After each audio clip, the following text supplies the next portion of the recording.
And you know just what to do, and I want to tell you so much I love you. Olá pessoal, programa João Soares Saúde, entrando no ar. Hoje vamos aqui conversar assuntos interessantes.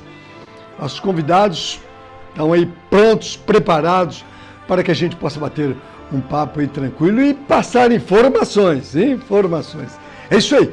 Bom, pode ligar para fazer pergunta aos nossos convidados e também, olha, concorrer aí panetones, bolos, estou vendo ali coisas interessantes. Bolo confeitado, olha que interessante. Lá daquela padaria Doce Sabor, é isso aí, o melhor sabor aí das padarias, e está sempre aqui com a gente. E obrigado por nos ajudar aí aqui no programa e brindar aí os nossos telespectadores. Bom, nosso convidado abrindo o programa é uma pessoa aí fantástica, um homem que tem uma capacidade muito grande como profissional e também uma figura assim carismática na cidade, porque faz trabalho também aí social e se envolve nisso. Isso a gente até parabeniza-o, porque não são todos que envolvem-se nesse trabalho comunitário e ele tem uma vocação muito grande disso. Além do profissional talentoso que é, e você sabe de quem eu vou falar, porque realmente é isso que eu estou falando. O Dr. Mauro Moreira, ele é especialista em ortopedia, traumatologia, professor universitário, e é uma satisfação muito grande tê-lo aqui, viu, Mauro? O prazer é meu. Fico lisonjeado com seus elogios e seguramente não mereço nessa intensidade. Não concordo. Eu endosso aquilo que eu falei. É uma pessoa que realmente todos conhecem agora, já vendo aí a imagem e a presença aqui do Dr. Mauro Moreira. E o que nós vamos falar hoje é de medicina do esporte, envolvendo aí atividade física. Eu quero começar falando de atividade física, porque depois nós estamos conversando que nós vamos falar essa parte da medicina do esporte, vai envolvendo vários setores aí do cidadão, vários órgãos que são envolvidos nisso. Nós vamos aí, ao longo de um tempo, conversar sobre isso.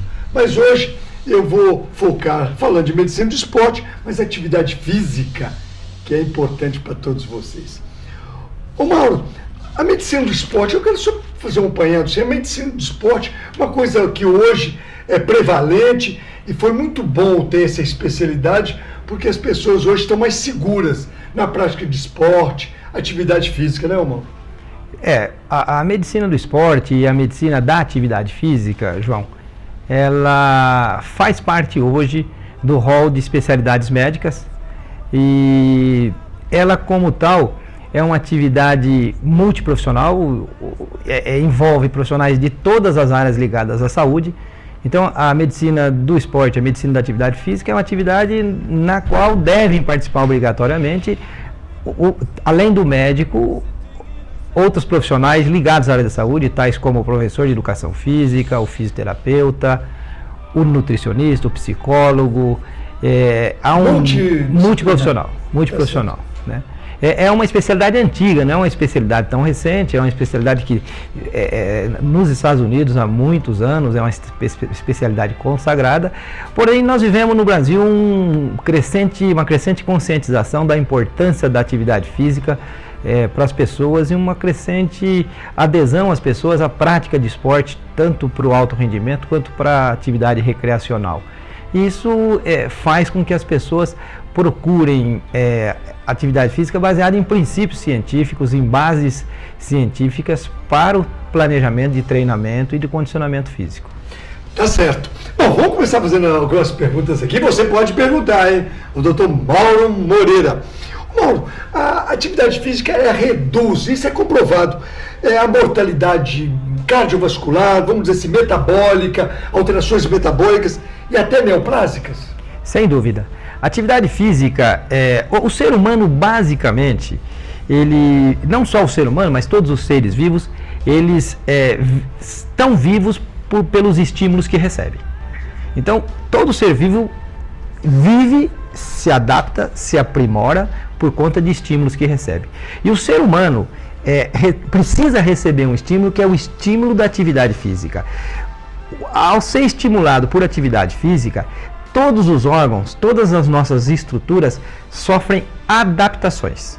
Quando essas atividades elas são controladas, são programadas, são planejadas de acordo com a capacidade de cada um, você vai observando ao longo do tempo as adaptações fisiológicas. Sim. No coração, na circulação, nos pulmões, nos ossos, nos tendões, no músculo. Isso faz com que o ser humano se aprimore.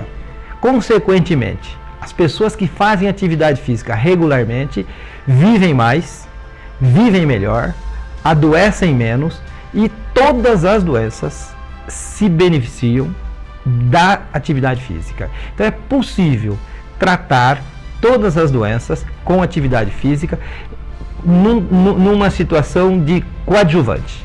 Então as neoplasias, os cânceres, as pessoas com câncer que fazem atividade física recuperam melhor, tem mais chance de cura, tem menos problemas secundários à quimioterapia, à radioterapia, pela atividade física, pela adaptação fisiológica que a atividade física produz em todos os órgãos, sistemas e toda a estrutura do ser humano.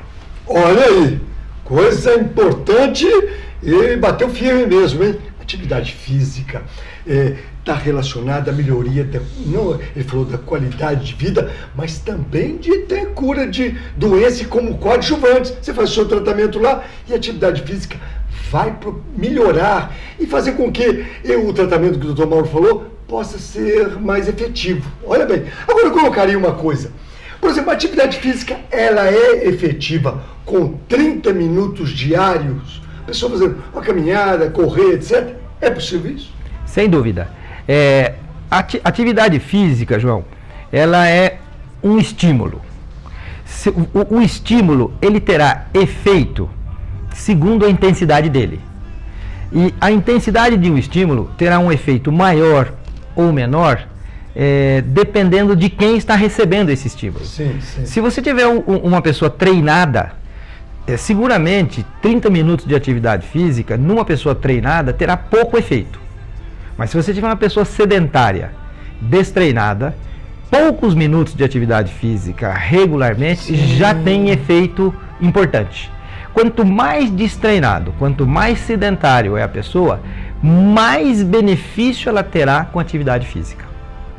Então, a gente defende a ideia de que se você não faz nenhuma atividade física, a mínima atividade física que você fizer trará benefício. Trará benefício. Olha aí, olha que alento importante a todos. Agora eu queria fazer uma pergunta, outra aqui, Mauro, é o seguinte, esses projetos todos, por exemplo, Agita São Paulo, Agita Europa, Agita América, etc., eles têm assim um impacto positivo ou é mais assim um negócio mais político, etc.?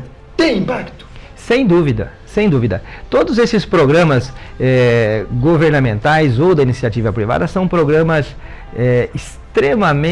que trazem resultados extremamente positivos na sociedade. Ter uma sociedade que tem a cultura da atividade física é ter uma sociedade que adoece menos. E que se adoecer, adoece com menos gravidade. Sim, verdade. Então são programas bem-sucedidos, são programas que vale a pena investir neles, porque o benefício coletivo é enorme. Agora, Mauro, uma outra coisa que eu queria saber, por exemplo, o treinamento físico da pessoa, por exemplo, a pessoa que se propõe a uma atividade esportiva, etc.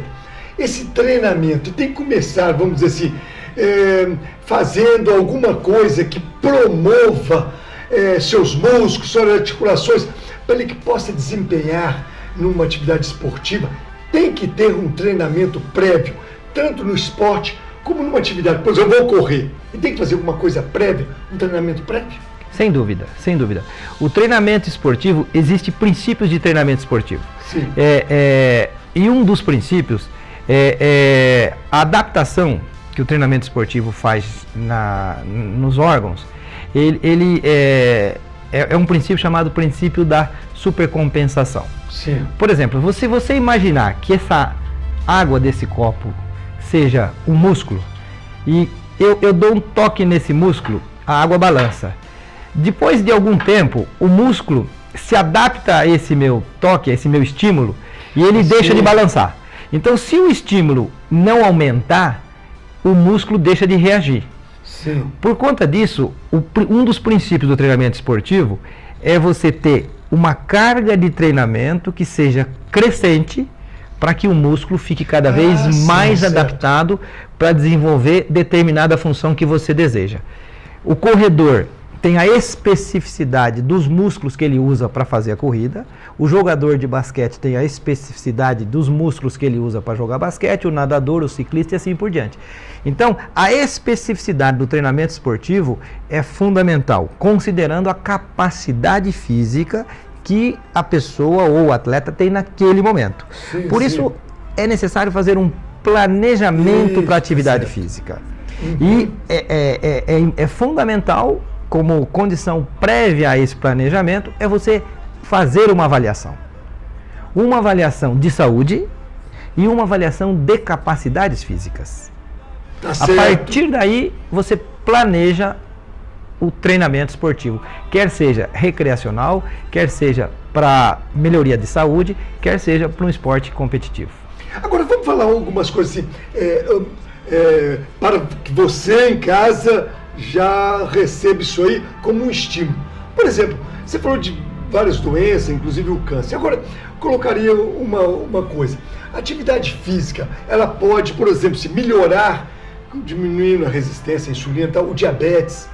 A pessoa obesa, melhorar até para, vamos dizer assim, um planejamento de fazer redução de estômago, etc, tal, ou não, até entrar numa dieta.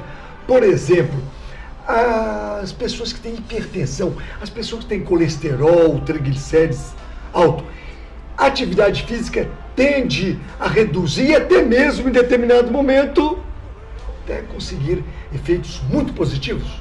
Sem dúvida, sem dúvida.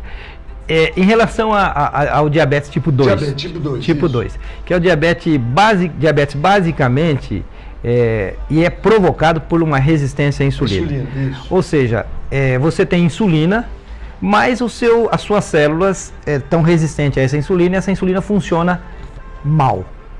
Não leva o açúcar para dentro da célula, não leva a glicose para dentro da célula. Isso. Nós temos uma segunda porta de entrada da glicose para a célula, que é um receptor que nós temos na membrana da célula chamado GLUT4, que esse receptor é uma porta para a glicose sair do sangue e entrar na célula. Você tem duas portas. Uma é uma porta que a insulina abre.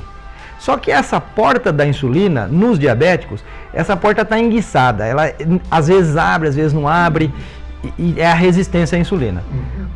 Se você fizer atividade física regularmente, a célula abre uma segunda porta, que é um segundo receptor de glicose que tem na parede da célula, e aí você consegue levar a glicose, que é o principal combustível para o ser humano, é a glicose. Você consegue levar a glicose para dentro da célula sem precisar da insulina. Consequentemente, com o tempo, você vai diminuindo a resistência à insulina.